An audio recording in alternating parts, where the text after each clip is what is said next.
यहाँ पे 26 नंबर में कहा जा रहा है कि चुंबकीय क्षेत्र है वो B बराबर 10⁻⁻2 वेबर पर मीटर स्क्वायर, वेग जो दिया जा रहा है 10⁻60 मीटर पर सेकेंड, ठीक है।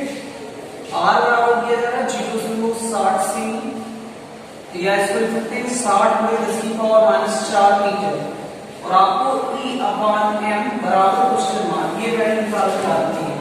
हमने पढ़ा है सूत्र R होता है mv/qb से, ठीक है। तब इलेक्ट्रॉन का विशिष्ट आवेश सभी लोगों को पता है E/m बराबर होता है V/pr से, ठीक है। तो जाहिर सी बात है V की वैल्यू है 10⁻⁷, V की वैल्यू है 10⁻⁻2 और R की वैल्यू है 60 × 10⁻⁴। साफ कर लेते हैं तो ये आएगा 10⁻60 और बड़े 10⁻+6, या लिख सकते हैं 1.66 बड़े 10⁻11 कूलम, ठीक है, कूलम पर किलोग्राम, ये होगा हाँ इसका। तो ये 26 नंबर इस तरह से सॉल्व होता है। फिर आगे आप बताते हैं 6 नंबर जो कि छूट गया था, ठीक है। बहुत लोगों ने पूछा भी कि ये बता दीजिए, वो नहीं बता पाए, तो आज 6 नंबर बताते हैं। ये 6 नंबर है, दिया हुआ है K बराबर दिया हुआ है 2m ठीक है, 2 मेगा इलेक्ट्रॉन वोल्ट दिया जा रहा है। इसको चेक करें तो लिख सकते हैं 2 × 10⁻6 गुणे 1.6 × 10⁻⁻19, ठीक है, जूल, ऐसे लिख सकते हैं। B की वैल्यू दी जा रही है 2.5 टेस्ला, और MP दिया जा रहा है, और ये प्रोटॉन का द्रव्यमान है 1.65 × 10⁻⁻27 किलोग्राम, ठीक है। और Q दिया जा रहा है 1.6 × 10⁻⁻19 कूलम, ठीक है, ये दिया जा रहा है। उसके बाद अब आपको निकालना है K बराबर, यहां से देखिए तो साफ तरीके से दिख रहा है, K दिया हुआ है, B दिया हुआ है, M दिया हुआ है।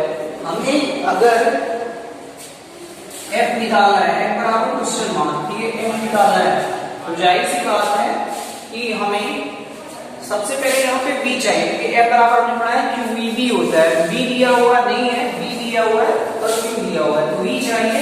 तो हमने फार्मूला पढ़ा है गतिज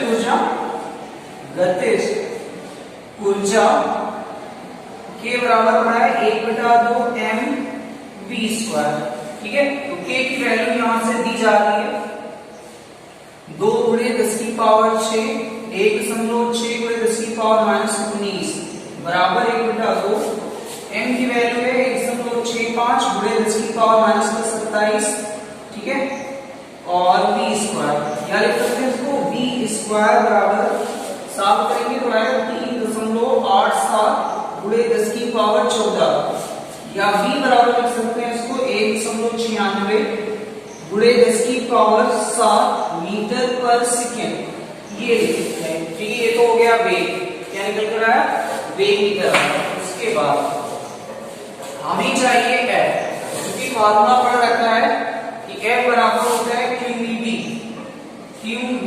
तो Q की वैल्यू 1.6 × 10⁻⁻19, B की वैल्यू 1.96, ठीक है, गुणे 10⁻7, और B की वैल्यू जो दी जा रही है 2.5, तो अगर इसको सॉल्व करते हैं तो आता है 7.84 × 10⁻12 न्यूटन।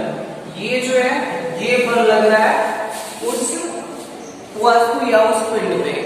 उसके बाद, ठीक है, तो इस तरह से ये न्यूमेरिकल जो है सॉल्व होते हैं लेसन 1 के। आगे के न्यूमेरिकल आप लोग नहीं लगाएंगे, क्योंकि थोड़ा कोर्स जो है उसको ध्यान में रखते हुए न्यूमेरिकल यहाँ छोड़ रहे हैं। ये ज्यादा न्यूमेरिकल आप 30 नंबर या 26 नंबर न्यूमेरिकल तक सॉल्व कर चुके हो, आगे भी सॉल्व करना चाहो तो कर सकते हो, ठीक है। करिए आप लोग घर पे, जो ना समझ में आए वो पूछिए हमसे, तब वो बताएंगे। अगला चैप्टर हम स्टार्ट करते हैं इसी में थोड़ा कुछ छूट गया था, बहुत ज्यादा कुछ नहीं छूटा था, सिर्फ ये छूटा था कि चुंबक क्या होता है। हेडिंग पड़ी हुई थी चुंबक। तो सबसे पहला जान लो चुंबक होता क्या है। एक्चुअली में आपने 6 या 7 क्लास में साइंस में पढ़ा होगा कि चुंबक जो था उसकी उत्पत्ति कैसे हुई। ठीक है, मैग्नीशिया, ठीक है, नामक स्थान पर बहुत सारे काले रंग के पत्थर होते हैं। ठीक है, बहुत सारे काले रंग के पत्थर थे। ठीक है, वे चुंबक या वे लोहे के छोटे छोटे टुकड़ों को अपनी ओर आकर्षित करने का गुण रखते थे। एक बार एक गड़रिया जो था, ठीक है, एक बार एक गड़रिया, मैग्नेस नाम का एक गड़रिया था, वो अपनी भेड़ों को ले जाके उन जंगलों में चराया, उन पहाड़ों पे चराया करता था वहां पे।